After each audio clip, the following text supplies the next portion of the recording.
Everyone's cool with that. Okay, cool. Well, welcome everybody. It's really nice to see all these faces here today. It's There's so much happening in this community. There's so much shifting. So many really big steps being taken. A lot going on behind the scenes, and a lot going on in the front. So it's really cool. I mean, I remember when these calls were just a handful of people, and now it seems, there's just, it's like, wow, people just keep coming in. So it's really exciting. Um, I like to open these calls first, as inspired by my dear friend Elizabeth, who she kind of specializes in sort of proper community communication. I like to open these calls giving everybody here a chance to say anything. If you're new, if you've never been on one of these calls, and there's a lot of new faces that I have not seen on this call. So by all means, this is not me pointing a finger and saying, you have to speak. But if you feel called to just like say hello, say your name, where you're from, how you found these books, maybe a little bit about your soul inspiration, whatever kind of calls to you, we'd all be really excited to hear. So I'll definitely leave some space here for that to take place.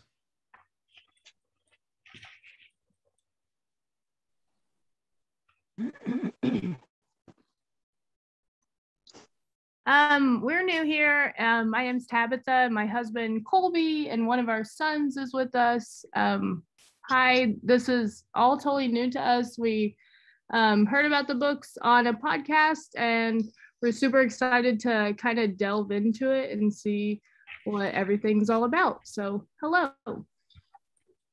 Welcome, Tabitha. Thank you for sharing. That's so interesting. What podcast, if you don't mind sharing, did you hear about this on? Alpha Vedic. That's so cool. So many good friends have been coming our way from Alpha Vedic. You two, is it Hulda? Is that how I pronounce your name correctly? Yeah. Okay. Did you two, you heard it from Alpha Vedic or? Yeah, a couple weeks ago, I think. Wow. Okay. So if anybody feels called to, can anybody put up a number of hands? Like, you know how you can do the little reactions on the bottom? Well, let's do real hands. Well, do you see the percentage of people here without their screens on? I don't want to pressure anybody. Okay. Yeah. Sorry. So, yeah, if you feel like you want to put up your hand for if you're from Alpha Vedic, because that's pretty sweet. There's a lot. Wow. 1, 2, 3, 4, 5. Anybody else here? That's a lot. I mean, that's a lot compared. These calls many times have 20 people, so that's 25%. I'm at a red light. Oh. I wanted to just say that I've never heard of that, but I'd love to know what it is. And I have been really absent from the group for a pretty good while because I'm in grad school in Fort Lauderdale, and it's kind of discouraging because I'm going to be here for like 3 to 5 years to get a doctorate, because I decided I really wanted the credential. And after doing like Chinese medicine for 30 years, I just wanted the credential. So, but I'm living in West Palm, but I'm going to school in Fort Lauderdale, so I have to drive like 2 hours every single day, and it's kind of taxing. But just a quick synopsis, I learned about the books in 2001 when I was at Findhorn, because there were a bunch of Russians in my eco-village training that I took in February of 2001. And they talked about the books, and they said, oh, they'll be translated into English soon, we hope. And so I didn't hear about the translations until about 2007. And by that time, almost the entire series had been translated. So I ordered them all at once, and I read them all at once. And in 2009, I went to a readers conference with Vladimir in Turkey, and it was like mostly Russians, and there was not very good translation, but it was very interesting. And I just have been kind of, not really like I haven't like been, what's that sound?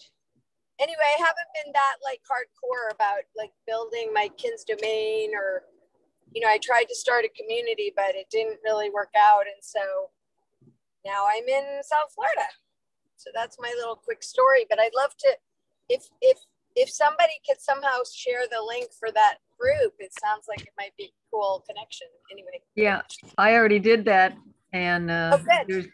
there's a, if you're on Telegram, there's a Florida singing Cedars or Anastasia group for Florida. Oh, do you think you could share that link too? I mean, I probably won't get a chance to look at the links because I won't even be home for about almost an hour. I just left my school in Fort Lauderdale, so because I had an exam tonight. They let us go early when we have an exam. So. Oh. Do you have a way of saving the chat? Yeah. I don't. I mean, I'd like to look at it, but I'm driving. Are you on Telegram? I am on Telegram, but I don't know how. I mean, to join another group, I guess I need to know how to join another group. I've always joined with like an invite from somebody or something, but I'm already on there and following a bunch of different people, but it's overwhelming. I'm not very active because school is taking up so much of my energy, you know? Right. But if we have your handle, we can send you the link. Yeah. Oh, gosh, my handle. Well, I just go by the same handle as I do on Facebook, and it's Nancy Zara Love, but I go by my middle name, Zara. And it's NANCYZAHRALOVE. But I'm pretty sure that must be my handle on Telegram because I don't know why I would have changed it, although, gosh. That's a good one. Oh, gosh. NANCYCAHRA? No, C like Zed, like zebra. Okay.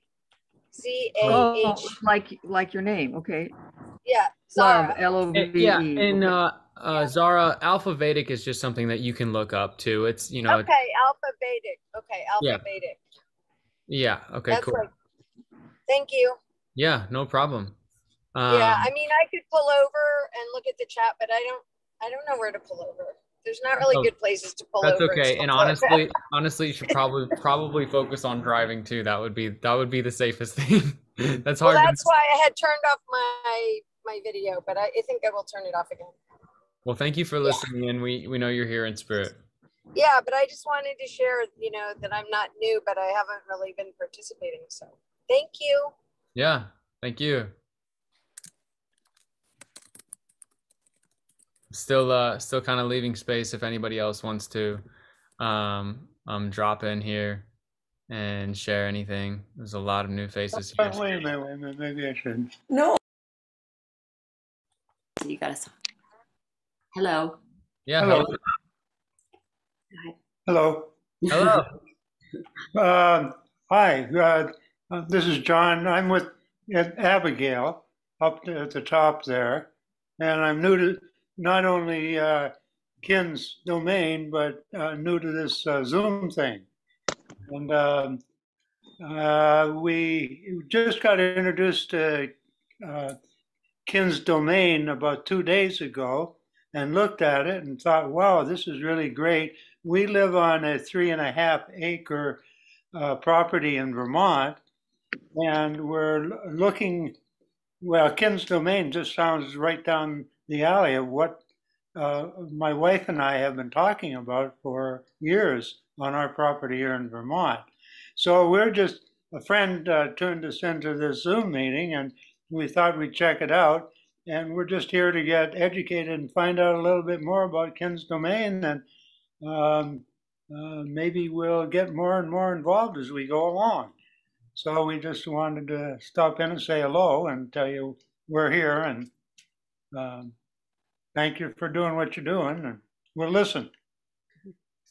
John, your message warms my heart. Thank you so much for joining, and I hope that you find this group to offer you what you're looking for in that. I hope we can pass along some valuable information for you and your beloved to be able to create that space. Sounds like I've always wanted to go to Vermont, and it sounds like it's, from what I've seen in pictures, it's a beautiful space. So super excited for you to be embarking on this journey, and welcome.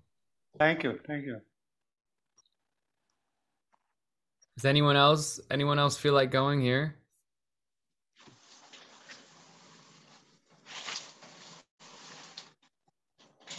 Are we good? Okay.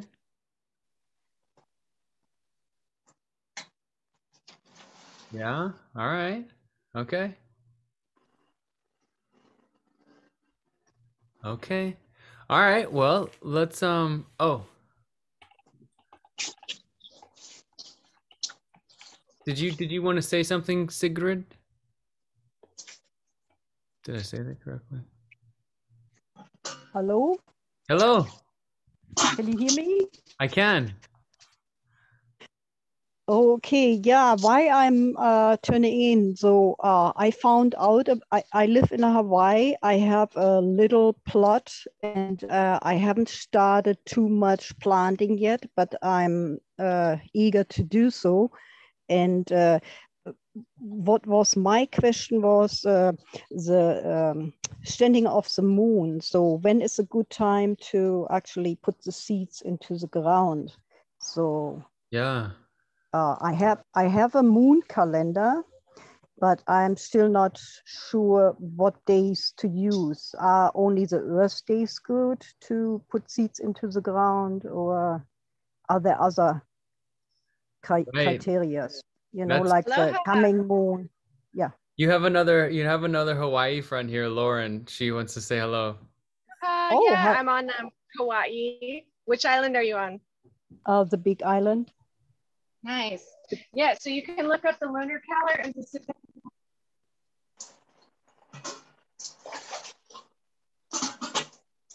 Sorry, you're breaking up. I don't hear much. Yeah, Lauren, you cut out.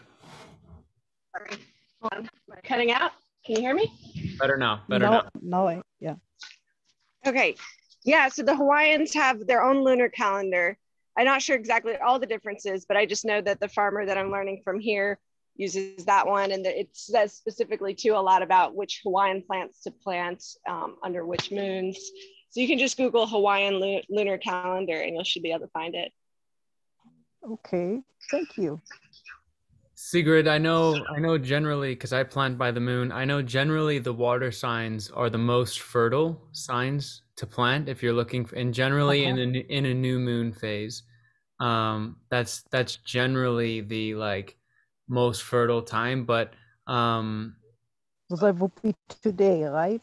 On my calendar. It's a water sign. is it Pisces today? Yes. Yeah. Yeah, and you have to sometimes be careful too. Like I'll just throw the calendar that I use, because there is a difference between sidereal and tropical.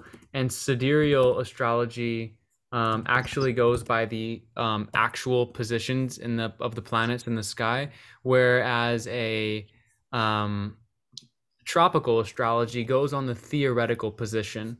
So it's, for gardening, I tend to want to follow the actual position. But yeah, I just dropped the link into the chat. That's the gardening calendar that I use, or the moon calendar that I use.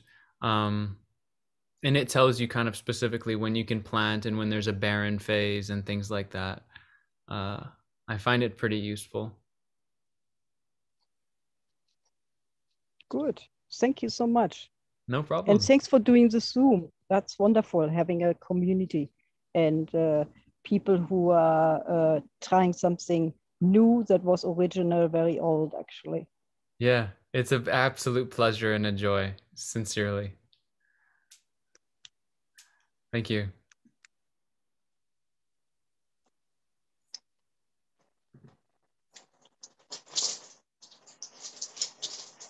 I have a question. Yeah. I just read the first book, Anastasia, a little while ago, maybe a couple weeks ago, and I'm also from the Alpha Beta group. I can't find the information on the foundation site, but I'm curious how does the Kin's domain handle if you have several children, and then when those kids stay on the land and they have several children, and then those two, like I'm trying to work it out in my mind how that works. Yeah, see, this is an interesting question, and I'm glad you're bringing it up because, I have my family. I call them my family, and I are forming a settlement here in Missouri. We've already begun the legal structure process and all things like that, and really taking this from a grounded perspective. And so this was a question that's come up, and it came up in our determination of how much land we needed and what our maximum capacity of families would be. And for us, we determined that roughly about, what did we say? 30, 30 families. 30 families was going to be our capacity. Not that that is the capacity, but so we decided, that's how much land we needed. But when we were thinking about that, we were thinking, I'm sorry, what? 30 times 2.5 acres. So there would be a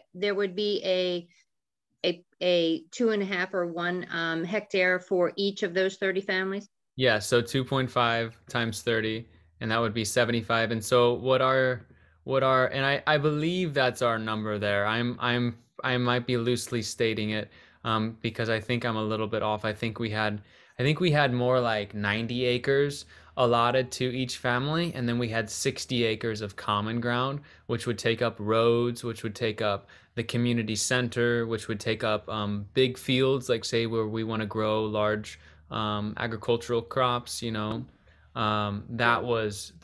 think that was the ratios, 90 acres for the families, because not every piece of hectare is going to be exactly 2.5 acres. So we had to adjust for that. But this was a big question for us, though, is like, so what do the kids do? And so what we are manifesting and intending is that what's the most important is that we establish our domain. And we were actually in communication with a Russian Kins domain and speaking with them about it. Anton and Vika as their name. They have an Instagram channel. You can look them up, Anton and Vika. So Anton and then Vika, Vika. And we were communicating with them and asking them the question. And they said, we are focusing on just setting up our domain. Our children will be able to take care of themselves. Thank you, Hulda, for putting that. Yeah, spelled correctly as well. How it's talked about in the books a couple of times is that the man or the woman and their beloved go off to a far corner of the settlement, not the domain, and they find a plot of land that they enjoy, that they feel is where they want to settle down. I'm not sure, in the modern day where there's borders and property lines, if that's going to be the case. But what I thought about and what our settlement group thought about is basically to have just like almost like a separate domain, like a separate settlement, a separate 200 or 300 acres that eventually we would purchase for our children so that they could have a place to go create their space. Because if you have 2 children, one and maybe 2, probably just 1, actually 1 would make sense. 1 is going to stay at your home, and continue that line, continue that family and that space of love.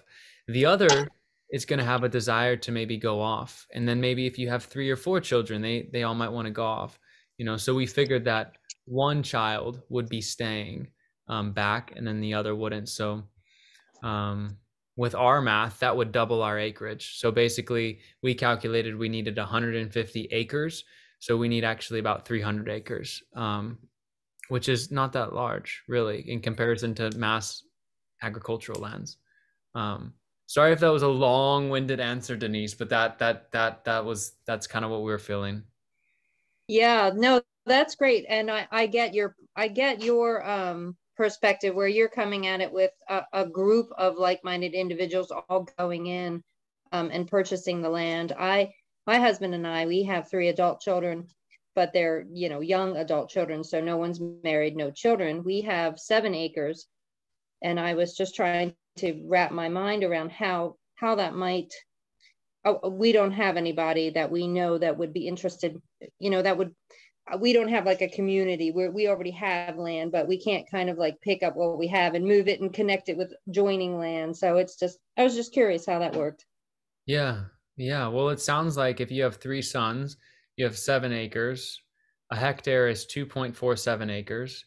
you know, you're just over 7 acres if each son gets a hectare on the land, assuming that one would live where you're at now. And you know, I feel like where there's a will, there's a way too. You know, if they all desire that, there something will come about for that.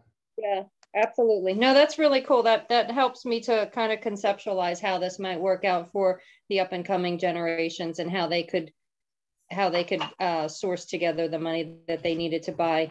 I think it's so much more beautiful if you can do like what you're talking about with large acreage rather than just like this isolated little plot. Well, yeah. I mean, like, you know, take an example that I think one would, like, everybody here. There's two examples that come to my head immediately.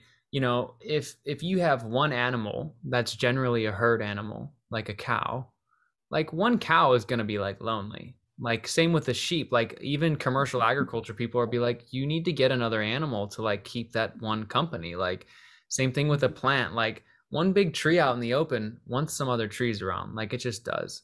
And I think it's the same way with man. You know, like we really thrive when we're together. You know, when each one has his own space, his own motherland that he can call his own, that he knows that he can go back and he can feel as though he can completely decompress and completely be at one with everything, and that everything is communicating with him and he it. But then to be able to go and be in a community of people having those same experiences and to share that space, and then, you know, yeah, it to me, it like Kin's domains are meant to be in settlements. It's not that they can't work. There's totally people that are doing it amazingly. You know what I mean? Yeah, I like that. Yeah, I like that so much. And Denise, I would say like that dream of like, if that's your land and you feel that to your core, like that's your land then. Like that's it. You know what I mean? But there also is like these communities are gonna like, I mean, our numbers just continue to grow every day. You know, and we have networks all over. I mean, I never used to know people in British Columbia. Now I have like two of my best friends in British Columbia. Yeah. So it really can happen, you know, so fast. Yeah, maybe for a retirement move instead of moving out of the country, we'll stay in the country and just move in one of these settlements. Yeah. Yeah, that's cool. Yeah, you never know. There's some old stories in the books about old like retired elderly folks being like, okay, I just want my land. I just want to build a place so my grandchildren will come. And it's I love those stories in the books. It makes my heart feel good. I'm like, these elderly folks that have lived a whole life, you know, differently than in my case, like young and just like, I'm gonna go do this. And then they come and their heart is like, let's go. Let's build a space of love. Like, wow.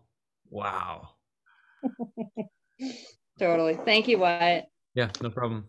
Hulda, I want to say thank you for like you're like an excellent note taker. I see you like annotating and highlighting key points here. So I just want to say thank you. I'm sure that's really helpful for people. You're welcome. Yeah. Hey, am I on there? Can Yeah. you guys hear me? I can hear you great. Oh, right on. Is it Reg? Is that okay? Well, Regan, yeah. Regan, Can okay. you see me? I can't see you, but okay, hold on. Okay, yeah. You can hear me. I can hear you. 'Cause I got no power. I got no power here, and I got my generator going. It's really loud. We've had a huge storm here, so I can't believe I'm actually able to get on here. So I'm gonna get my camera on. Yeah. Hold okay. on, and it doesn't sound loud either. It sounds fine. Okay, it's not like I'm yelling. No, not at all. Okay, man. Right. Cool. Yeah. Nice to see you. Yeah, good to see you, man. Yeah, it's pretty crazy out here right now. Where are you it's at, brother? Full on. I'm in the Laurentians, and we got hit by the biggest storm that I've ever seen up here. It's been 20 years that I've been here, and people that I know that have been here their whole lives never seen anything like it. Like, I mean, trees just like snapped halfway up, like huge spruce, huge beech, like power lines down on houses, on cars, like a war zone. And it's everywhere, man. Like it's in a huge area right now. Where are the Laurentians? Well, I'm in Wentworth North, which is a very big area. But if you just look on the news, Morin Heights, St. Sever, it's all over the news. So they were here today driving around and taking pictures because We're one of the hardest hit areas. But there's people that are getting their power back like as we speak. It's pretty amazing. I have no idea. But so I've been like cook. Anyways, I don't want to interrupt. You do your thing, and I'm here. I'm listening in. I don't want to like. I'm just saying it's. I'm not sure the protocol here, so you guys go ahead. But No, I'm Regan, and I'm in. Yeah. Yeah, you're good, Regan. I just wanted to clarify for Hulda and anybody else like myself wondering. The Laurentian Mountains are in southern Quebec, yeah? Yeah, that's right. Yeah. Okay. And cool. where are you? I'm in Where are you? central. I'm in the center part of the United States. I'm in Missouri, the heart of the United States. Right. Right Yeah. on. Man. So was this a Right on. This is a snowstorm or a rainstorm? It's no more snow, but it wasn't very long ago we had snow. It was crazy. But I didn't know. It was just a rain. Yeah, a rain and a windstorm. Okay. And predominantly the wind that was like different, like up gusts, and like there would be like a lawn cushion, like at my friend's house. At least 10 trees came down. I'm talking like 80-year-old spruce everywhere and on the lines. But then like a foam cushion at the pool didn't even blow off the deck, you know? So it was like these little upwellings and very bizarre, but the power was unbelievable. Like huge trees uprooted, slammed right on the ground, like in a swath, you know? And like two lots above me, because my area is like, it's getting developed. I'm getting developments really coming, right? It's getting like really intense. I've been here for like 10 years and there's like, I was almost the only person here, you know? And then now it's becoming like, people are leaving the city and the whole vibe is changing, you know? Big time. Yeah. Yeah, people are leaving the city. That's true. Reagan, it sounds like Agenda 2030 to me, like what was done in Australia in February. Did you hear about the flooding? Thank you. On the East Coast, Gold Coast? Oh yeah, I know all about it because I have friends there and I lived there for a bit. So I've been on that for 2 years now. I've been watching it, you know. And if you don't like fires and the floods, fake, not fake fires, but yeah, engineered fires, like, engineered floods. Yeah, yeah. But what they've been doing in Australia with the floods is the community. They were attacking like the most aware part of the country, and people just banded together. Somebody's microphone is making a lot of noise. I muted it. There's a lot of. Okay, cool. And so the community just banded together and did rescues, even with a helicopter and bringing in food and stuff. And the so-called authorities weren't anywhere to be seen. And it's like, oh, gee, we don't need these folks, do we? Well, yeah, I'll tell you just one thing that happened just now. We got an email from the local town, right? And they said, you know, blah, blah, blah. If anybody needs to come and get some water, you can come down to town hall, which for me is about a 30 minute drive minimum. And when you get there, they say, I didn't go because I don't need water. I get from my source. I'm lucky. I have a place. But, oh yeah, the water is non potable in French. So it's like non-potable. So they're giving away water you can't drink. You have to boil it at the town hall. Like, that's where we're at, you know? Like, yeah, we don't need them. They're like, we don't need them at all. They're literally, and we cannot listen to them anymore. And like, we're in a group now where we're like, you know what? Fuck, they don't like us. It's a full-on attack, and fuck, we got to fight back now. And I don't mean with like guns, but I mean with food and greenhouses and like organized communities, you know, because like, I'm sick of giving these people my taxes, you know. I'm sick of listening to them saying, I can't have more than like this many chickens. I can't have a rooster. I've had a rooster for 6 years here because I'm breeding chickens. I'm keeping my chickens. Like, you know, even though it's annoying, you have to have chickens. You have to have a rooster, you know. Anyways, I'm sorry. I'm taking over the meeting here. You know, I'm pretty high. My friend gave me some stuff there before. They're like, wow, man. I have a medical cannabis license, and I grow my own plants. So yeah, I'm pretty busy right now, actually, with a lot of stuff. But Regan, keeping the plants on 6. Instead of fighting back, maybe we can peace back. Yeah, with something like yeah. I'm down with anything.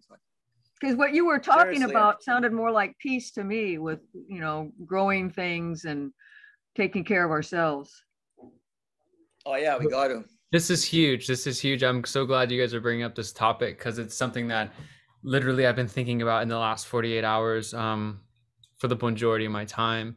So I run a farmer's market here, but we're opening up. I actually just met with my other founding members today, and we have the legal structure we're about to pursue and finalize. But we're starting a private member grocery store, so that basically we can sell unregulated, food, and that it's for members only. So it's completely outside of the system.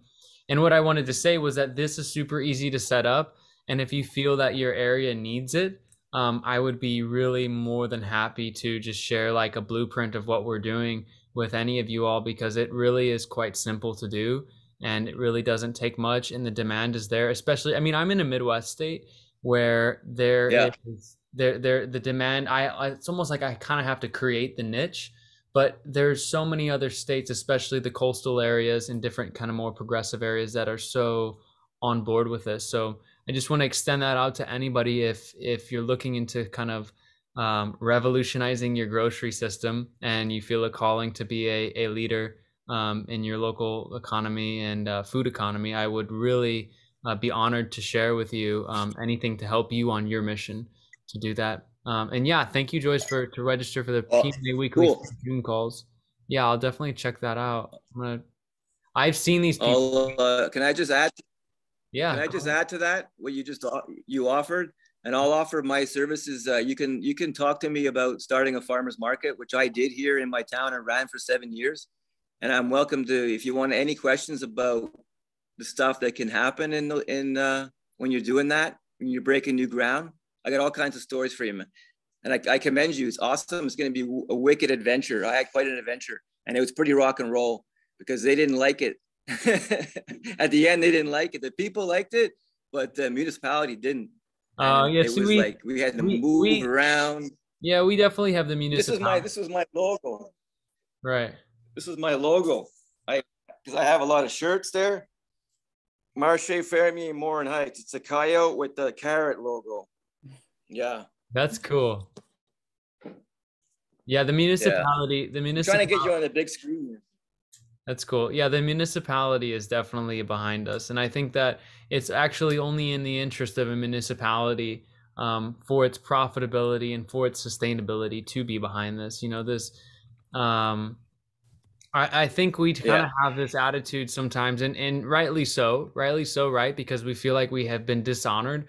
But these books in our own hearts can really remind us that, the best action is peaceful action and really is nonviolent action. And really the organization and being calm in the mind, calm in the heart, calm in the spirit is really going to provide the most rational action. And it's really quite simple. Everything, I was speaking with a brother of mine today, and, everything that's happening is just really anti-rational. It's irrational. Like, all we need to do is really tap in to what we know to be true and allow that to come out. And it may sound as this sort of passive thing, but it's actually quite active. It actually is quite the opposite when you can, really dial yourself into that. We all can really play a hugely active role in shaping society. Yeah. Would someone be able to send me the link to what we're on right now in a messenger? Is that possible? Because I can't get it on my big screen. I'm looking at my cell phone. It's hard to look at. I can't find it on my this is part of because I'm on the Anastasia Foundation Facebook, and it's not, the group isn't it's not up here. I can't see it. That's where you'll find the link. Okay, can't find it. Okay, well, it's up there, or it's on the foundation website. Can you see the chat, Regan? The what? The chat? No. No, I can't. Okay. I'll go on the foundation. It's okay. I can just go on my cell phone. It's just I can't see as well. Oh, there's so many people here. You'd probably want to see other faces. Although lots of Facebook. Yeah, that's what I want to see. So I'm on the foundation website now. I'll look at it there. I actually didn't see it on the foundation website either. I only saw the link to this event from the email. Do you have a, did you say you're on? I'm happy to send it to you, Reg. Do you have a an email, or how do you want it? Yeah, email is fine. It's my name. It's Regan, R-E-G-A-N. E-A-N or I-N? A-N, R-E-G-A-N, Regan. Uh-huh. Moran, all one word, Regan Moran at gmail.com. M-O-R-A-N? Yeah. Okay, all one word. You. Got it. Yep, I'll send it right now. Okay, Cool. and just so everybody knows, I'm putting into the chat. This is the event link where you can find all of our events, and the link is in there as well. This is on the foundation website. So every event link is listed in there. So the calendar is there. So all you have to do is hover over it, and then you can see view events website, and you just click on that and it'll take you to the Zoom. Okay. But yeah, well, let's move right along. I'll get on. Yeah. It's coming. Okay. No, go ahead, guys. I'm here. Go ahead. Okay, cool. Yeah, so we kind of, that was a spontaneous sharing moment for everybody. It was a 45-minute spontaneous share. Yeah, which is cool. You know, I really like to give space for new folks to share, and by all means, if anybody feels called at any point in this meeting, you know, please interrupt and share. The purpose of this meeting, my inspiration for wanting to hold these meetings, is really to facilitate the practical conversations around questions that we all might have, or clarifications that we might need, in forming this idea first in here and in here, and then thinking about going and doing it in the practical, in the reality world, you know? So I find that when it's clear in here and clear in here, then it appears out here. So it's important, I think, that we, you know, have this roundtable discussion, and of course, you know, I have some ideas and topics that we can talk about, but I usually open it with first like questions for people that they're like, hey, I just want a clarification on this. Like, I want to kind of know about this. Like, I want to know somebody's thoughts about this aspect, you know. This is a really safe space to be able to share all of that. So I encourage anybody to share that. If not, I do have some things that I think that would be cool for us to talk about, and that I'd like to just throw out to the group as kind of like a, you know, popcorn style, like feedback if anybody's got something to say. But yeah, I'll leave some room. Yeah, for sure. Chris. Hi, thanks everybody for being here. It warms my heart just to be with a group of like-minded souls. So thank you so much, and thanks for hosting, Wyatt. Thank you so much. Yeah. So I'm so excited to find this. I read the first Anastasia book maybe 10 years ago, and then I just looked into it again recently with the whole permaculture movement and everything, and I can't believe how much is going on. I'm so excited. So and when I heard some of her ideas, I'm especially moved by the healing power of living in harmony with nature. And I just wonder if anyone here has planted plants in accordance with her ideas of the holding it in the mouth and using your toes, and if they've had healing experiences. If anyone share any of that, I just find it fascinating. And maybe there's not time today, Wyatt, but. No, there's totally time. That's a huge topic. I really am so glad that you brought that up. I'm sure there's got to be somebody on here that has that experience, right? It just takes a while, you know. You have to do the whole process, and but I'm so excited to see that. And as soon as I read it, that she talked about how you can commune with an individual plant and it can respond to you, I knew deep down, I'd been waiting to hear that my whole life. Like, I knew it was true.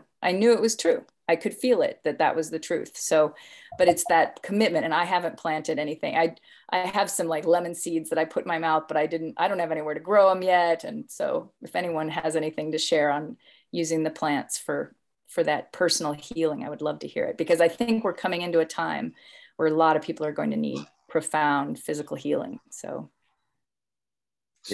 speak it, Mark. Oh, Go ahead. I just saw Mark unmuted and showed his video. I didn't know, Mark, if you had something to say there. I would like to say something. Yeah. Can you Please. hear? It's good to see you, Mark. Thank you. It's totally wonderful to be here. Unfortunately, I have to leave at 7. There's something I have to attend to. 7 my time, which is 13 minutes. I live in a small 1-bedroom apartment with cement patios. So it wasn't the most ideal situation in the world. I have a friend who gave me some plastic bins and burlap sacks with soil in them. So I did it, the whole thing, as best I could under those not so ideal circumstances. And I'm 76. I take excellent care of myself. I'm very healthy. So I can't say that that I had a particular healing experience from it. But what I would like to say is this. The eating of the food, and it was only tomatoes, cucumbers, and a few parsnips. And the squirrels got the Ron Denise squash before I figured out how to dissuade them. But the food, eating that food was the most revelatory, gustatory experience I've ever had in my life. And it was the most delicious food I've ever had in my life. Wow. It affected my body more profoundly than any food I've ever had in my life.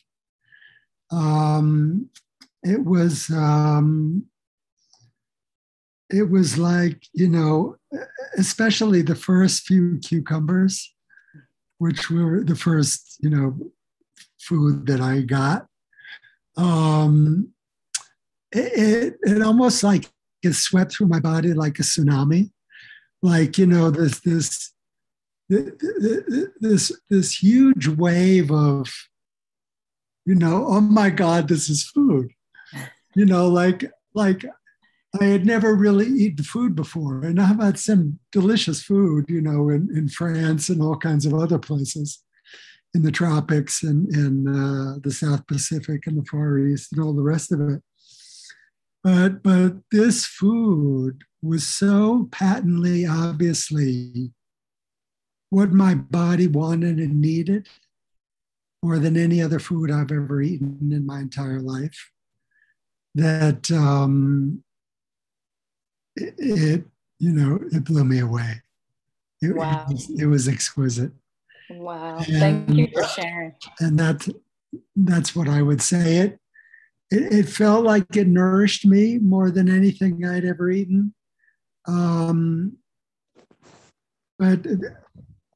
I didn't have any ailment that I knew of, and it didn't, cure any ailment that I was aware of. Thank you so much. That's my story. I think the only thing I want to add to what Mark is saying in my experience is this profound, and he didn't say it, but you could see it on his face, this profound joy, and something like you're consuming this like thing that is so meant for you, this living thing that is like ready and meant for you. It's such a joyful process. One thing I noticed is the plants responded to me physiologically. Their physiological responses, I noticed, were more in attunement with like I could look at a plant and I could watch it move when I looked at it. And maybe that's with every plant, but I noticed it specifically with my garden plants. And I also noticed an incredible quickening of my thought. I noticed kind of a lightness from like up here and here, and my whole body has a lightness. And it just feels so natural, right? Like what you're saying, Chris, like, right? This is, there's an ancient tradition. They mention it in a footnote of the books.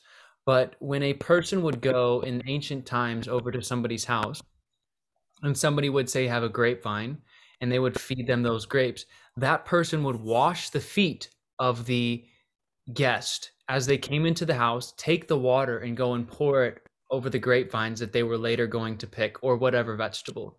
This was an ancient practice. So there's clearly some sort of like, there's clearly something there, you know, toxins are released through the feet sweat first, you know, it's like, you know, the foot bath is something that is incredible for me. And also what the one that people may find challenging is like the bathing in a pond, or like dumping a bucket of water and then wiping off. I mean, I find it enjoyable. It's like a morning shower, but and that makes sense to me too. You know, as you sleep, you kind of exude all of these things onto the surface of your skin, and then you're cleansing them off, and you're also letting the plants know what your experience was at night. You know, they cellularly.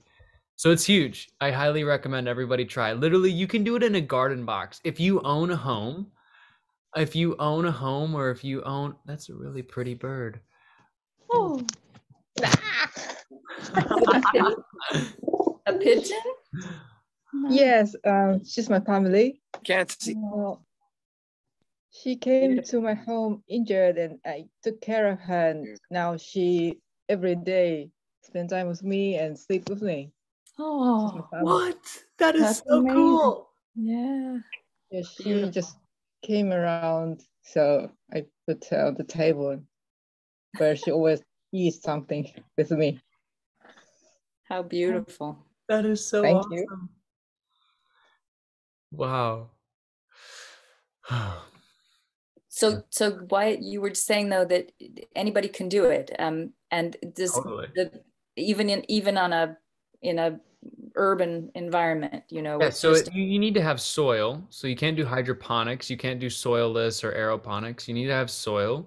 But besides that, you can do it. Do it anywhere. Do it on your balcony. You know, it's like your location should not limit you, you know, from where, you know, there's vacant plots of land. There's people, you can do garden shares with people. You can, you know, it's like, if the will is there, it will manifest. If you have that desire to have that experience, because believe me, you should have that experience if you haven't had that experience. It's not like, oh, I went to this cool place and you never did. It's just that like you owe it to your soul to have that communication. You know, it's like the plants are a vector of exchange of information between you and the cosmos. They assist you in that. They assist you in this quickening, in this. They're such honorable, compassionate beings that it's, you know, I remember one time I was just awestruck at the integrity of the plants, you know. So really, let's, you know, it's a new moon soon. Get out there with your seeds, get planting. Is there a place where the instructions are kind of condensed and simplified versus spread out in the books? Yeah, so I posted a link in the chat. I made a video. When did I make this video? I made a video, I think it was a year ago, October 4th, so not quite a year, last year, October 2021. And I just did a visual demonstration, and then I also did it has the exact excerpts from the book that I read, and then the quotes are there and everything in the page, so you can go find that. Thank you. Yeah, because honestly, the reason I did that was not like, oh, I wanted it for myself. I need to do that for myself. And I thought, if I'm looking this up on YouTube, tons of other people are going to be wanting to look this up on YouTube. Perfect. That's perfect. You're the person to ask. It's one of those miracles. Thank you so much. Well, I'm so excited for you when you plant your seeds in this way. It's such an honorable practice. Yeah. Thank you. And I just wanted to say one more thing. Wyatt kind of said it already, but the bonding experience that you have with the plants when you plant them this way, I mean, it has to go beyond any kind of bonding experience you could have otherwise. I would think it certainly did for me. So, you know, you and the plants kind of become one, like he said. And yeah, I'll tell you about that, man. And just do it. Just go ahead and do it. Thank you. Hey, folks, I have to go get water right now. Full disclosure, it's really beautiful to hear people talk about plants because most people never talk about plants. And I talk about them, they're looking at, what are you talking about plants for? But I have full disclosure, I haven't read any of the books, okay? This fell into my lap a few days ago. And oddly enough, my friend who I work for read these books, Anastasia books. And I told her, I said, I found this incredible story online the other day. I watched this slideshow. She says, I know all about that. I read those books back in the 80s or the 90s. And I'm like, no way. And my friend, just bought land above me here. So, and I haven't read them. So she's going to try to get them. But like, yeah, so I don't know the principles of grow. I read quickly about putting the plant seeds in your mouth and all that. I've never done that. But yeah, I mean, I have like hundreds of tomato plants, and I have plants everywhere. Right now, that's all I'm really doing it's planting stuff, and it's extremely connecting, but it's also stressful because it's an art and a science, peppers that we got frost and bringing stuff back and forth and keeping stuff at the right light level, the right temperature. And I lost a whole bunch of hot peppers. I can't sell them.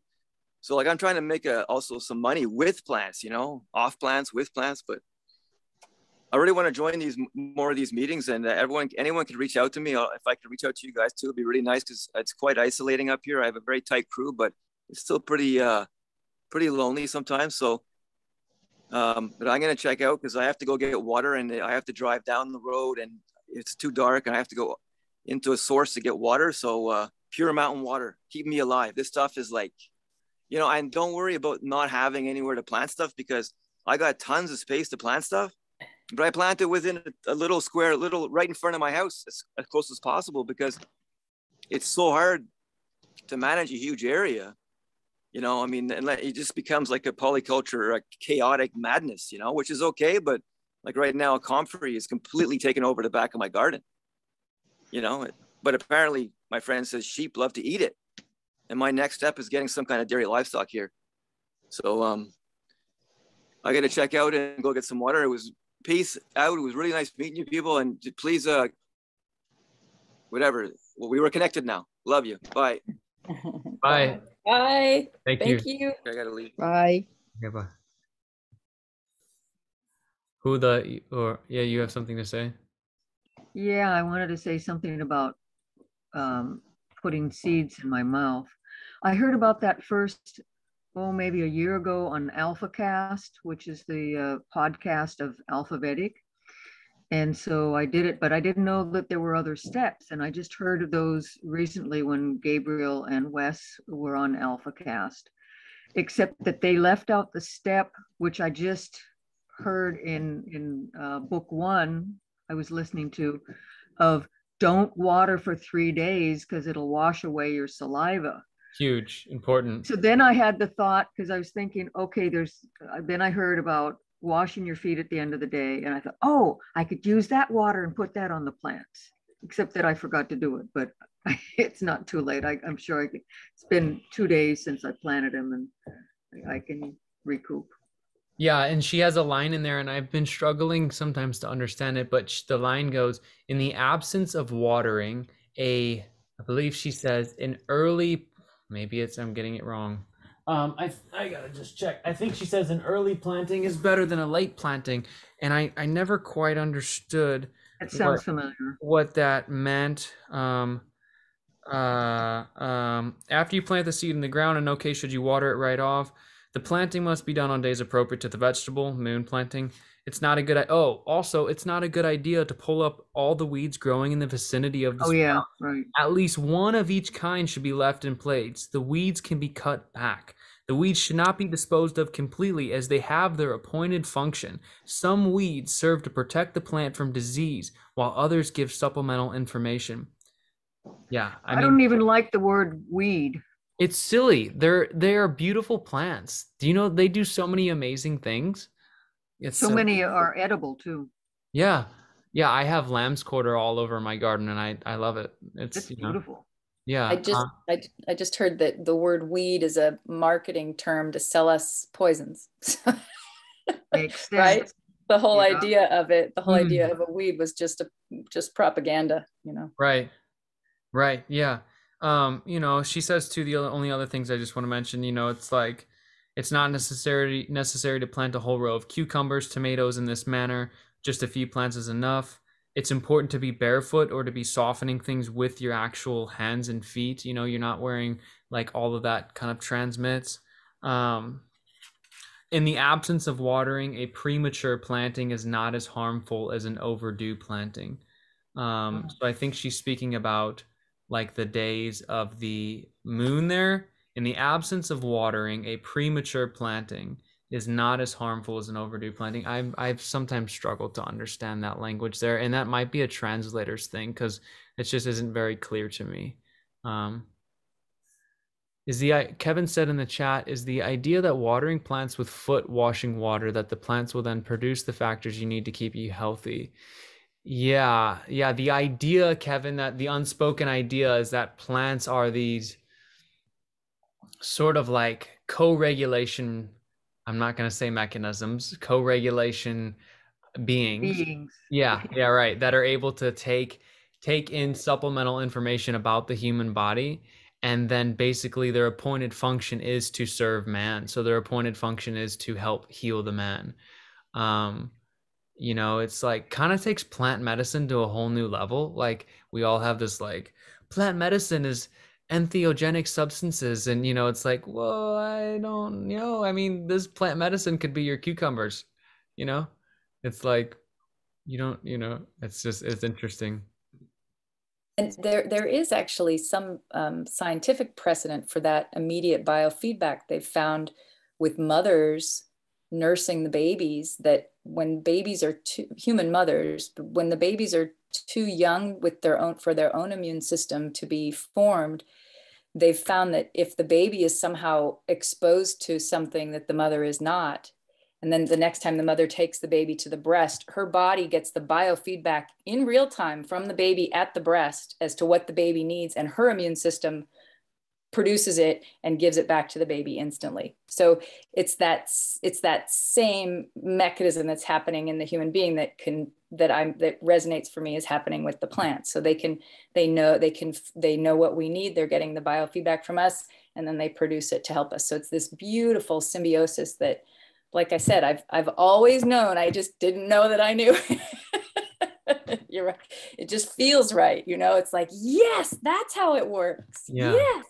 I would like to suggest, however, since they've gotten over on us with the term weeds, that we take another look at the concept of immune system, like, oh, it's a war and we have to protect ourselves, and maybe bioregulating system or something like that. Yeah, or well, I think we've been flooded with bioweapons for a very long time. So there is a war that's been going on against us from some. Well, they say that it's possible, in fact, very likely, that the wild plants growing in your immediate surrounding vicinity may very likely be the exact plants that your body needs, or something like that. Like yes, that's what I've allergy, right? Yeah. I don't know about for allergy. I just mean in general, but you have to have been living there for a while, I think. And I don't know that mechanism, because it seems like the wind blows and seeds and whatever, but like my yard was just being taken over by plantain. There were so many plantain, you couldn't even walk. There were so many plantain. There was no grass. There was just pure plantain everywhere. And I had my friend, you know, was cleaning the yard, and I said, well, you got to pull these up because they've just taken over. We got to pull them all up. And then I was kind of sorry, because then I thought, well, maybe I really needed plantain pretty badly. Exactly. And now guess what? They're gone. So, but anyway, he pulled them all up and strung them out, and we saved some of them and we tinctured some of them. But I mean, it was like an insane amount of plantain. It was just, wow. Anyway, I just thought I'd share that. I've lived there for 13 years, so. I definitely resonate with that. I feel like there's a lot of truth in that the geographical region that we are in is not by coincidence.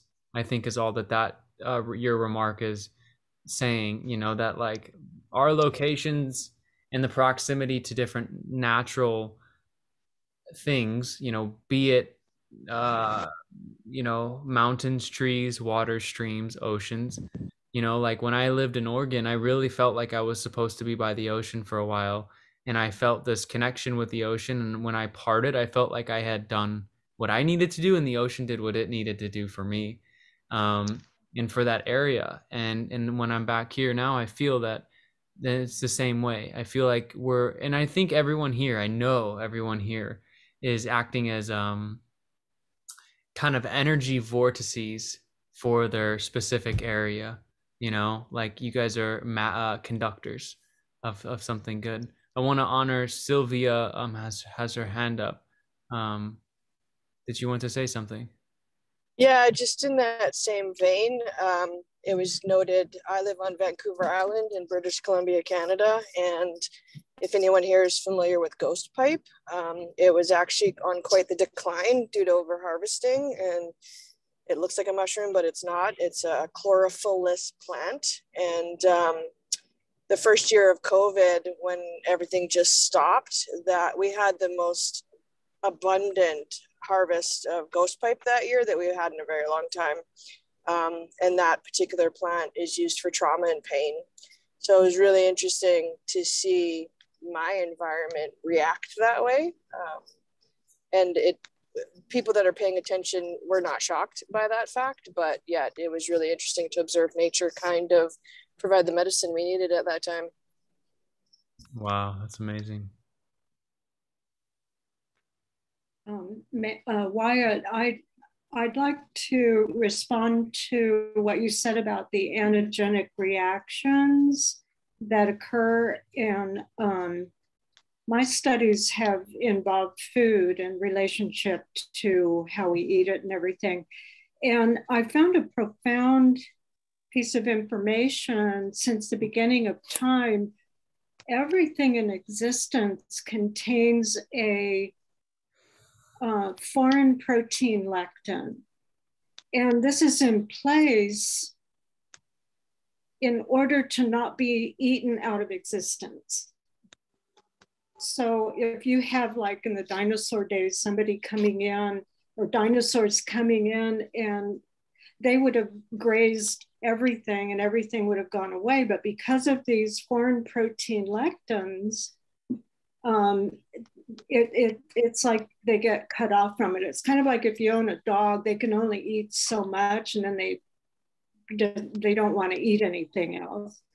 And I found that very interesting because certain protein lectins, and I guess it comes around to the, when you say about the mother breastfeeding or the washing of the feet and the sharing of that energy and the relationship of how those protein lectins might be harmful to you, but because of the sharing of it, then it helps to enlighten the plant life around you in order to modify how it would relate to you. And I mean, I've been studying this for like 50 years, and it's just fascinating because the antigenic reaction in the blood that the medical system measures for diseases has everything to do with these foreign protein lectins and their saturation point in your blood specifically. And there's two really good examples we can all relate to. An alcoholic, we can all drink alcohol, but at a certain point it can start injuring you. So alcohol can be medicinal. So anyway, I love being here. I read Anastasia many years ago and shared it with a lot of people in my community, but I just love what's going on right now in North America. Thank you so much for sharing. If you don't mind, I have a couple of questions for you. Are you a professor? I mean, the way that you're speaking sounds like you're like. I'm a recluse and a bookworm, but I have no college education. But what I have are an experience with my mother almost dying because of cancer. And because of that, we did so much research. And And it's a lot of research that happens because of, how do I say this? Like, it brought me to Hippocrates. Hippocrates, it was said, if he couldn't figure out what was wrong with you medicinally, he always fasted you. And so fasting has its benefit with really acute or chronic conditions. And then you add things in. Well, that has to do with the foreign protein lectins. If you get sick, you're getting too much of a particular substance. And a symptom is actually your body's chemical communication to you to alter your diet. That's all a symptom is. It's that simple. If you get a runny nose, if you get a little headache, you know, barring physical, you know, like if you fall down or something like that, you can heal faster if you just drink water. You see animals that are injured, and then they'll just, if they're injured badly, they don't eat. You know, they just fast. But so my studies, like Antoine Beauchamp was a contemporary of Louis Pasteur. So I read everything I could about him because the medical sciences really didn't want Beauchamp's theory in the medical field. And that's kind of what we're dealing with now. They wanted Louis Pasteur's war on germs, just like war on weeds. So, so just reading about the the 18th century had some incredible people. They don't teach this in I tried to go to college, but everything just didn't hit me right. And so I just use myself as an example for when I test things. And it's interesting because I can stand in front of my refrigerator and my stomach will either go down to my feet when I try to reach for something, or it will have a good energy, and it means it would be good to eat. So that's kind of like kinesiology. So as we develop our skills with communication on so many levels, then it's just such, we are such blessings, you know, and our capabilities are just going to grow with what you guys are doing. Anyway, I yield. Hey, thank you for sharing. Could you spell the name of that doctor that you were thinking about? Oh, Antoine. So Beauchamp. Antoine. Antoine Beauchamp. Bechamp. Now, I was told, or I read somewhere that, or both, that Louis Pasteur, when he was on his deathbed, he renounced his own theory of germs causing disease.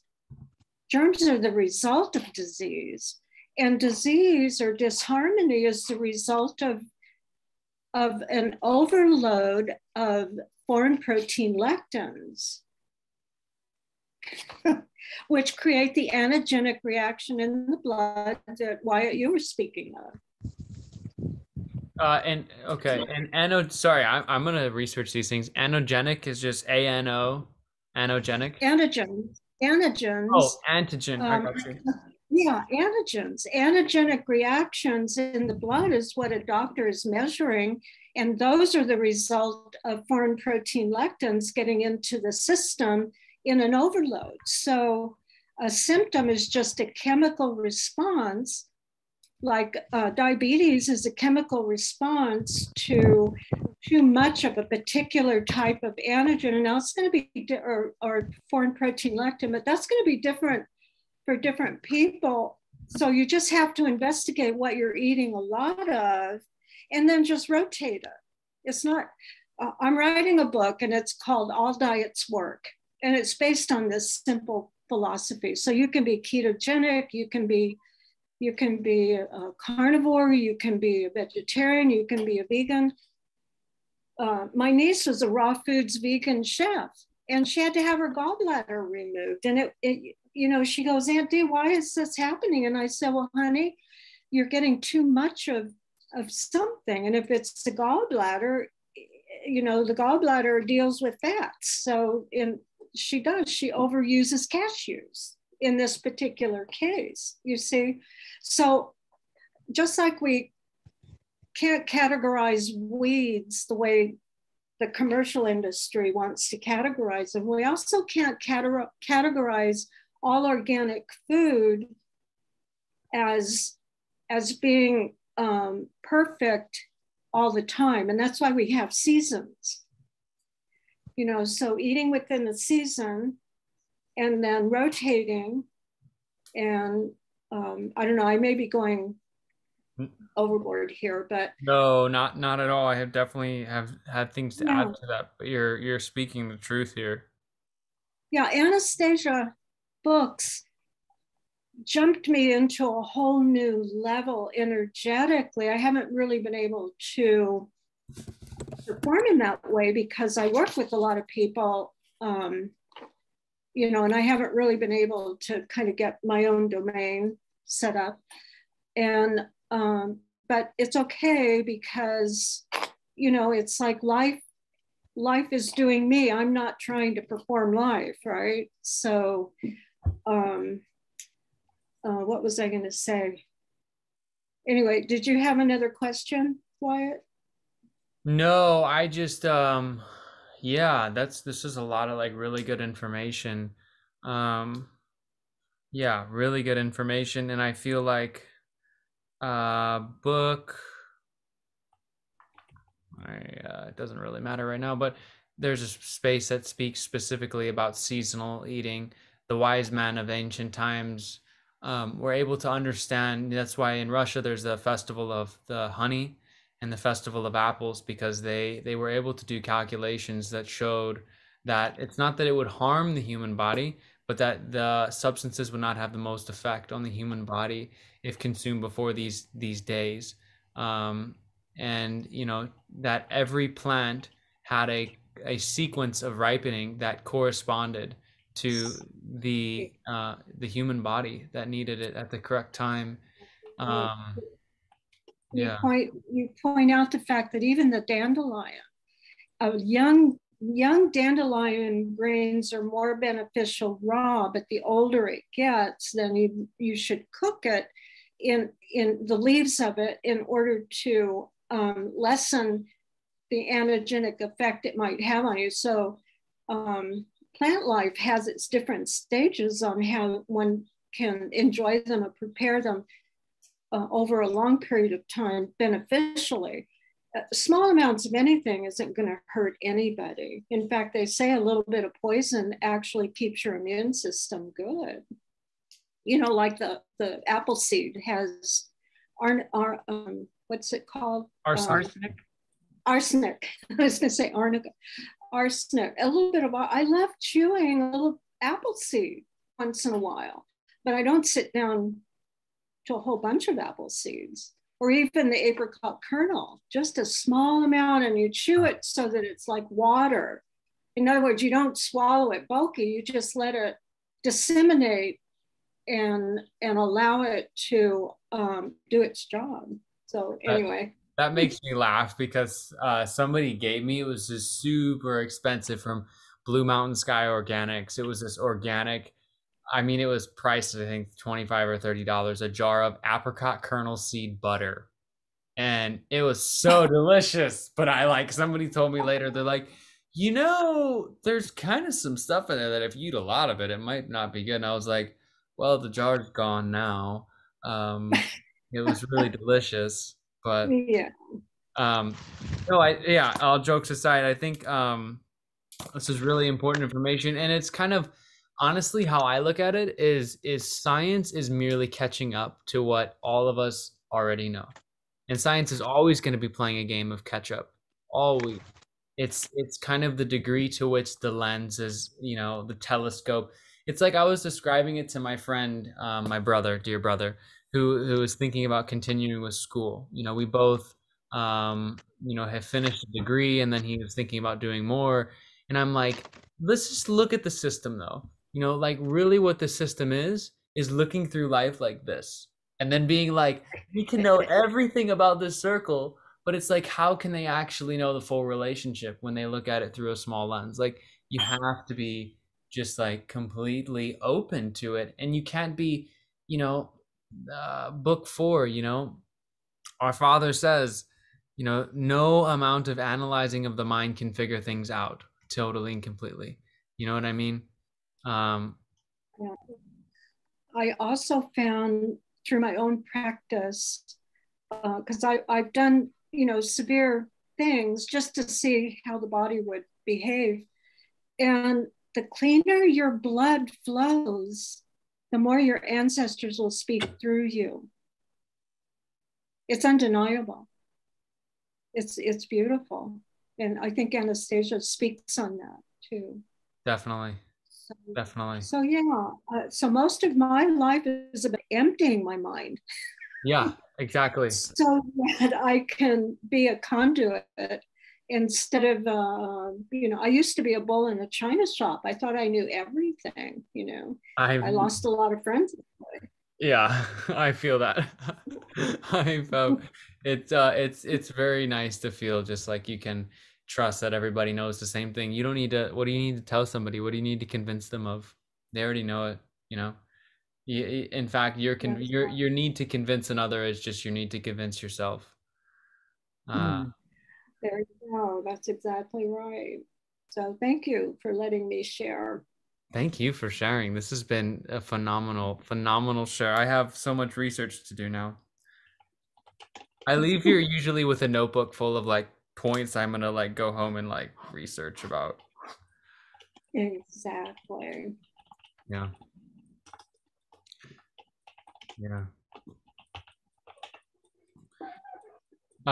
Why you need to convince someone? Oh, this is your highlighting. This is your annotating. Oh, okay. I was like, what? What do I need to do? Yeah, it makes it look like I'm asking you a question. I know. Yeah, it's okay though.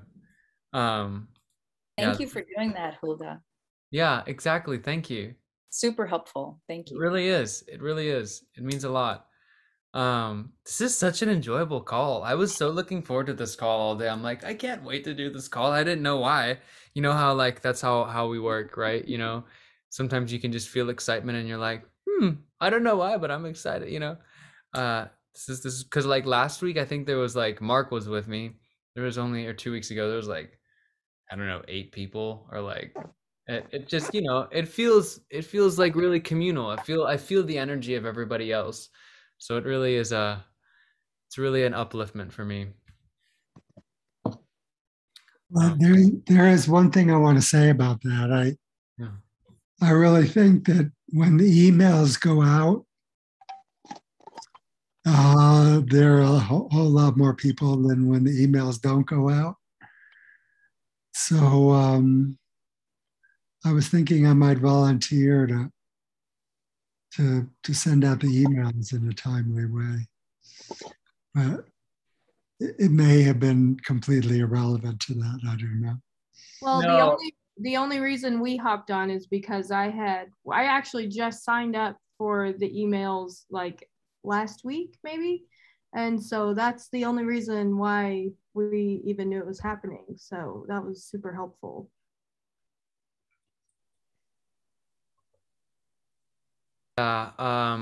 Yeah, Gabriel is the man who is with many hands, who's trying to do everything at once. And you know, that man has so much that he's doing. And so he's actually asked a couple of us if we would be comfortable to do the MailChimp email sending. And in fact, it was my dear sister Ariane who was thinking about doing that, because it's just a lot, you know, like it's a lot to, I know just from having to email my folks, you know, at the farmers market, and having to do that multiple times a week, it can kind of be to where it's just another thing, and sometimes it kind of gets just put on the back burner. So it is clear to me though, when he sends out the emails, it's like, oh hey, what's up everybody, and when he doesn't, it's kind of like, hey everybody, we only got 8 people, it's okay, you know. So I think that feedback is well heard and received.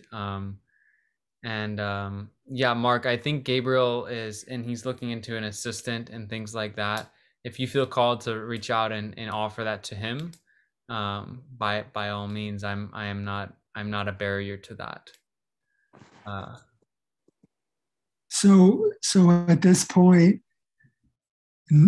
he asked some people to do it, but nobody's doing it, so he did it. Yeah. So how do I say this? He asked and somebody said yes. However, that person also just moved, and this is a time of transition for everybody, including Gabriel. He's transitioning out of the web design business, so I know he's taking care of his grandma right now. He basically he hasn't been able to give the person the proper like instruction, because there's certain things that he does and formats and things like that. So he hasn't been able to give the proper instruction, but I think that's coming. I know it's coming. My brother has everything planned. Okay, great, thanks.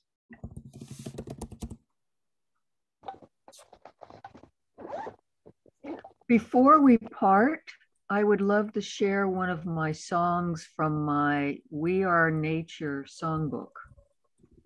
It's about 30 seconds long.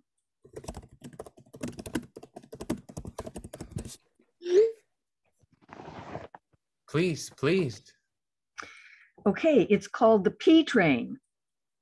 And it was inspired by Sophia Smallstorm, Dr. Jennifer Daniels, and my friend Mike. That pea that you flush into the sea is full of minerals that plants do need. It seems like crud, but it's just like blood, minus the iron that makes red the blood. We are taught that pee is waste, nasty, dirty, though commonplace. From Mother Nature, another estrangement, a setup for enslavement. Catch your pea to serve plants as tea. Put on your skin to make it healthy. Drink it for ale. Okay, so I figure that's what it.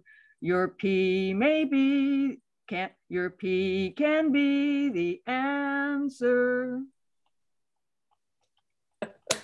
That was awesome. Oh my gosh. Thank you. Oh my gosh. Oh, that is so cool. This is gonna live on the internet forever. That is awesome. I've got about 99 other songs that I've written since the beginning of COVID-19 84, since about April of 2020. Okay. And they're all on my page at solari.com. It's in the chat. Okay. Everybody check out the chat. I was gonna say, you gotta share that. You gotta share that. Are you in the Telegram? Are you in the Telegram, Hulda? I am, yes. Yeah, share that in the Telegram without a doubt. I punctuate some of my posts in like alphabetic or others with I'll upload one of my songs because I'm now recording them instead of video. I'm doing audio recordings, which are much smaller, so I can just pop them up. Kevin, please not to thank you. Hold on, I just want to respond to what Kevin's saying. Yeah. Kevin, please share some of your poetry with the community. In fact, I'm a very shy person, but I just am going to do so now. I recently just recorded, as I used to be a musician and recorded a lot of music and built studios even. And I recently put out a piece of music because I started to feel really inspired to create music about this movement. And so I created this song, and it's called The Space of Love. And I wrote it, and then I also have my dear friend from British Columbia, who I didn't know until a little bit ago, the wonders of the internet. Her dear name is Rhea, and Rhea has created a piece of art that absolutely is the image of this song. So yeah, I'll put that link in the chat, but I just really want to encourage everybody that art and creativity are the language of like really the truth. It's like that's the language of feeling. Like that's really where it comes from. And ooh, Gabriel would be so happy on me now. I'm gonna throw a link in the chat about where you can submit your own content onto the Anastasia Foundation website. So this link is really, share this link with your people, share it with yourself, definitely do it. You can submit anything on here. So I know it looks kind of weird. It says fluent form, but basically you can find it on the website anywhere. All it is it's under, I think it's under Join Us. Yeah. Join Us and then submit content. And you can submit stories. You can submit your kin's domain declaration. You can submit poetry, art, pictures, whatever you would like. It's really, what we're hoping is to really encourage people to kind of let that expression come out, and then like imagine the ripple effect that all of that's going to have upon people. You know, imagine art and music and poetry and song, whatever, that is made with that like image and that feeling. Like people are going to look at it and they're going to feel it, man. Like they're going to feel it. So if in any way you feel called to, like, this would be Wyatt, so are you going to share your song with us now? I am, but it's hard for me to copy a link and talk at the same time. So I've been waiting for a pause here. But yeah, I would highly encourage everybody to do that. Okay, I'll get the link.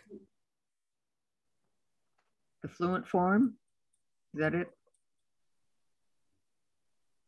No, so the fluent form is the way that you can submit your own content.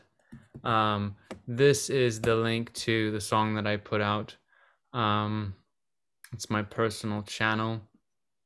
So the artist is Rhea. It's absolutely, you know, I just released the piece of music. The lyrics, I think I even have it set to where you can download the song and you can save see the sheet music and things.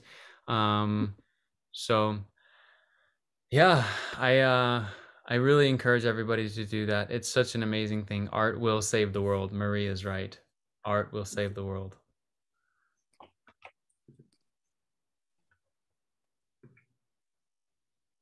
So we have to go to that YouTube in order to hear it. You're not going to sing it for us now? Oh, did you want me to sing it for? Well, it's a 6-minute song. Like I'd have to be at a piano. I'm not by my piano. It's not next time. Next time. I mean, I don't know. I'm a little stage shy still, but I could probably do it. Wyatt, I have a secret to share with you. Is it? I am also shy. You know, I like that though. And Kevin, but Kevin's going to share one of his poems with us now, I hope. Or Kevin's going to post it into the form and then we can all read it and then one day he'll perform it live. Pressure, LOL. That's how I feel, Kevin. I'm like, geez, just got put on the spot. Sorry. No, that's good. People need to be put on the spot. It's good for people to be on the spot. Encouraged. Yes. What a bright bunch of souls here. This is such an enjoyable meeting, my friends. And I don't know if people see that Mariko has the pigeon back again. It's just amazing. And I've been watching you, Mariko, and the pigeon puts its head down when it wants you to give it love, doesn't it? Is it indicating to you that it wants pets? This one, this action of the neck is actually from her, condition of her brain neuron is not perfect now. So she still cannot fly, practicing, but not walking. I hope some birds can teach her how to fly. So I don't have a teach. This a little bit strange movement is now much better than before. The half year before, she was very sick and I thought she was going to die. But the grape liquid, which was taken from grape and fermented, the liquid saved her life. And now she like this, very good. And I just have ordered the spear and pine cedar oil for her to complete her requirement. I'm expecting for myself too, because I have a little bit of neck disc slide. And yeah, so that's interesting. Yeah, Anastasia will give us a good opportunity to think about what the life for us about is also. Yes. For me, the animals like this came over and over again to teach me something about the potential of the what plants and lives, and also, and they taught me that the reincarnation, they have that system too in an animal system, and their soul sometimes choose to come to exactly who to meet again, to be a family. So what the Anastasia taught me in a book, they showed me. It's amazing. Wow. Wow. Come. Thank you. Thank you for sharing. I love your pigeon. Thank you. She loves it too. Now a little bit to how to tap the smartphone. Maybe she can handle the smartphone very well. Oh, hi, sweetie. I hope she recovers, and I hope your neck is better too. Yeah, I hope so too. And currently, I'm thinking of moving to a warmer country. I mean, Japan is a little bit too cold in winter. Even this part is in the southern area of Mount Fuji, and I think it's the warmest place in Japan main island.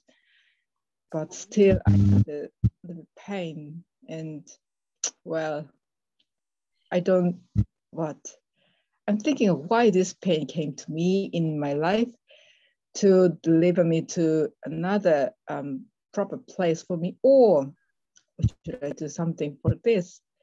And also about thank you for the lecture a few minutes ago about our blood system and information exchanging system of our biosystem. And in that meaning, if I can find what I should do in the near future. In this autumn, well, now I'm just living here for study about how I can make the ultrasonic developing system. I mean, I was asked by my friend to have a little research of it, because they had a possibility that ocean water might be possible to change into a state that's burnable. Because 15 years ago, already a Japanese scientist had, in a different way, but he already completed the theory to make the ocean water into the burnable state. And there's a YouTube, and sorry, I forgot it takes a while for me to find a link, so maybe next time I prepare the link. And my friend wanted to follow that way, because ocean water is everywhere, and much better than to use of fossil fuels. And I agree with that. Yeah. I'm still on the way, but there's another problem. And for myself, I'm also very curious about those scientific stuff. So I love to research, but at the same time, it radiates the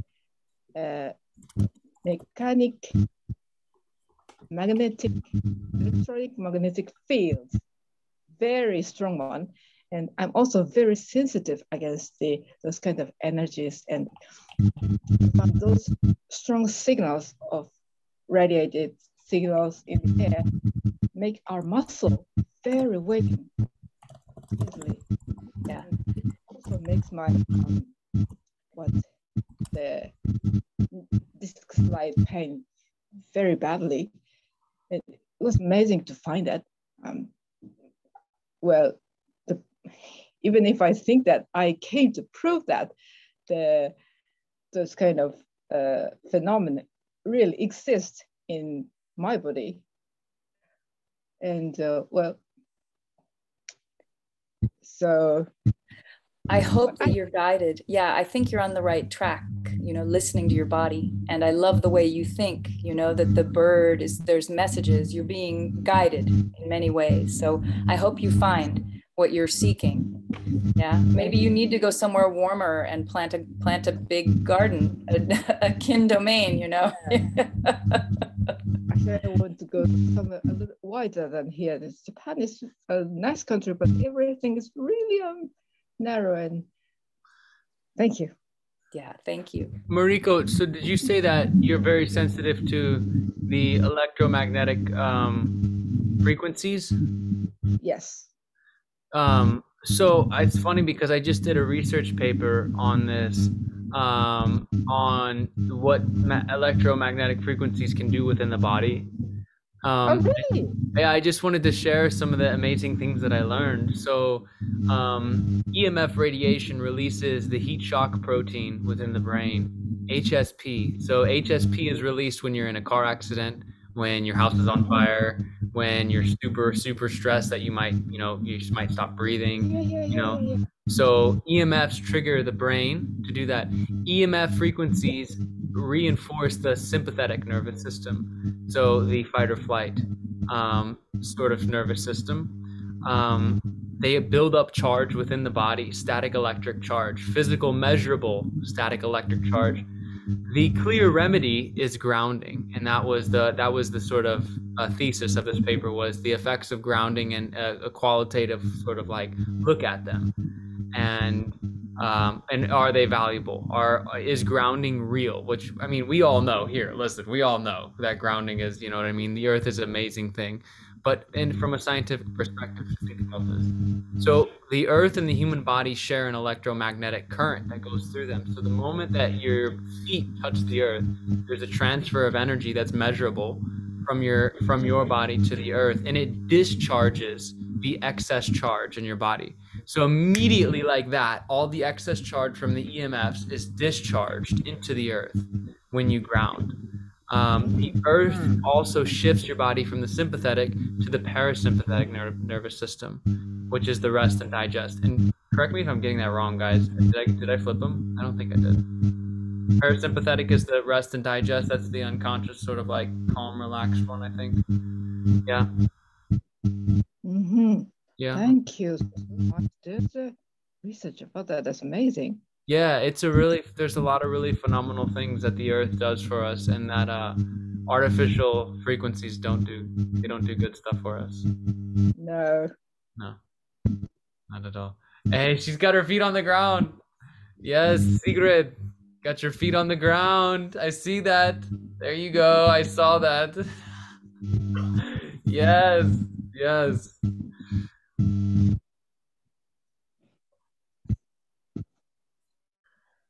Yeah. It's palpable. Oh, thank you, Chris. That means a lot. And Hula for your support. Yeah, thank you. Note taker and like really cataloger. I hope I'm not feeling like, I know it's a little 15 minutes short, but I got a message from my grandmother while I was doing this, and she's asking me, she's making a cake, and she's asking me to go get for her cake. And so I feel that I should go get her something for her cake before it gets super late here, because it is already pretty late. So I hope it's okay with everybody. We're gonna end 15 minutes early. This was absolutely awesome. Come next time, every Tuesday. Ooh, will I be here next Tuesday though? Hold on. We might have. Oh, my dear friends, I will not be here until next Tuesday. Next week, we will not have a call. The week after that, we will have a call.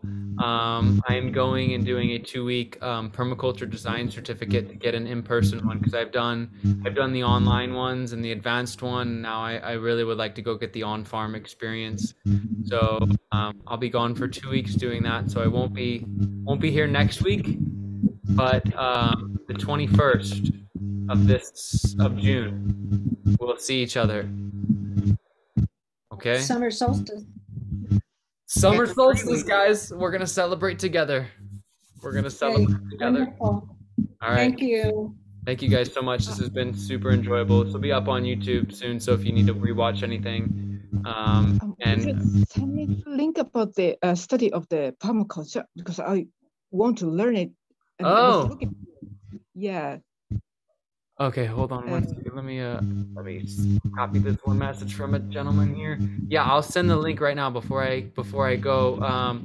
So the person who I do the online one with is Matt Powers is the person I've done the online one with. The in-person, I'll put his link in here. The online what? A permaculture course. Uh-huh. Yeah. I'll put his link in here. I think it's just mattpowers.com. Hopefully that's right. I think that's right. Matt Powers. Yeah, oh no, that's definitely not. That's definitely not it. Sorry, hold on. That's definitely not it. Oh gosh, it's hilarious. It opens up to like some weird random face guy, and he has a cheeseburger as his first picture, so I apologize for that. That link is not it.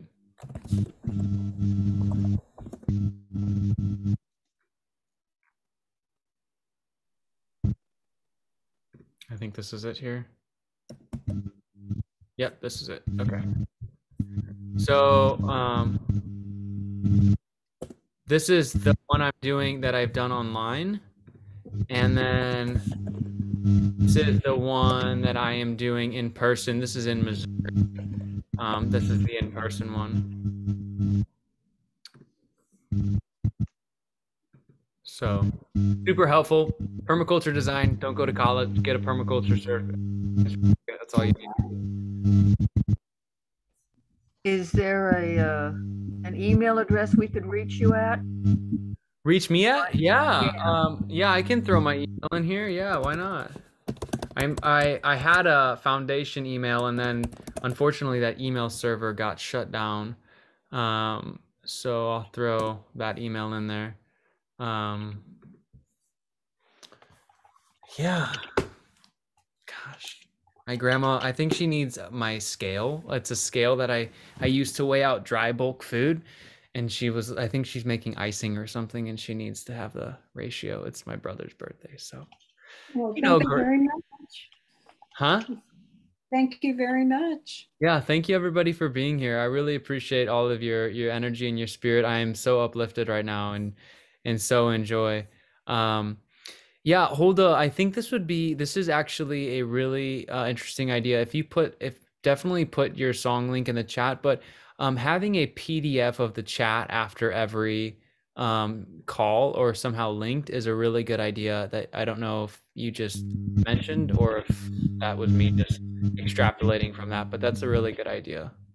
Oh, that I was responding to Zara who's on her phone, and she doesn't know, and I don't know how to say the chat from a phone. Okay. So I said I would email her the chat if she gave me her email address. Okay. She's got mine now, maybe. Well, maybe she can't look at the chat. I don't know. She did post to the chat. Oh, yeah, there's her email address. Okay. I'm a little dizzy, I guess. That interference on the line is a little bit disturbing. Yeah, Mariko, I think you have some some pretty loud interference. I don't know if you have a fan or something. The noise. Sorry. Always, I'm trying to mute, but sorry, I forgot to mute. And thank you for your information. No, yeah, no problem. Put on the mute. That's better. Okay. Oh, much better. Thank you. Okay. Oh, Ellen, so you just come on now to show us Lake Tahoe? Is that the only reason you came on, to make me want to be in Lake Tahoe? Is that why? Yeah, I wanted to send the lake energy to you, Wyatt.